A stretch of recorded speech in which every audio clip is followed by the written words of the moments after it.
नदी का जन्म कैसे होता है, यह जानकर आपको हैरानी होगी। यह एक अद्भुत प्रक्रिया है जो प्रकृति के कई तत्वों को एक साथ लाती है। बारिश की बूंदें जब पहाड़ों पर गिरती हैं और बर्फ पिघलती है तो पानी बहने लगता है। यह पानी पहाड़ों की ढलानों से नीचे की ओर बहता है।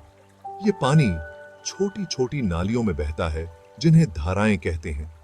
ये धाराएं पहाड़ों के बीच से होकर गुजरती हैं। कई सारी धाराएं मिलकर एक बड़ी धारा बना लेती हैं। ये बड़ी धारा धीरे धीरे और भी बड़ी होती जाती है। जमीन के नीचे से भी पानी इन धाराओं में आकर मिलता है।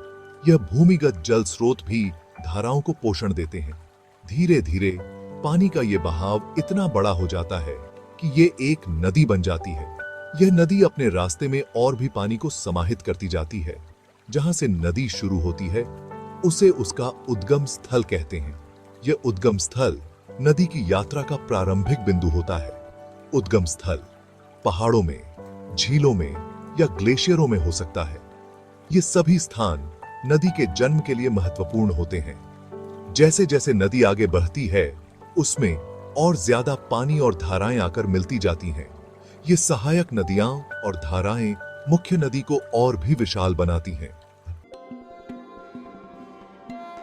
नदी का सफर 3 हिस्सों में बंटा होता है: जवानी, जवान और बुढ़ापा।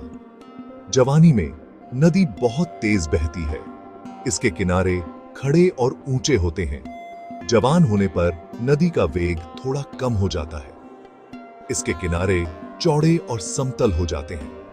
बुढ़ापे में नदी बहुत धीरे धीरे बहती है। इसके किनारे दलदली और उपजाऊ हो जाते हैं। नदी अपने पूरे सफर में जमीन को काटती है और ढलान बनाती है। ये प्रक्रिया लाखों सालों तक चलती रहती है।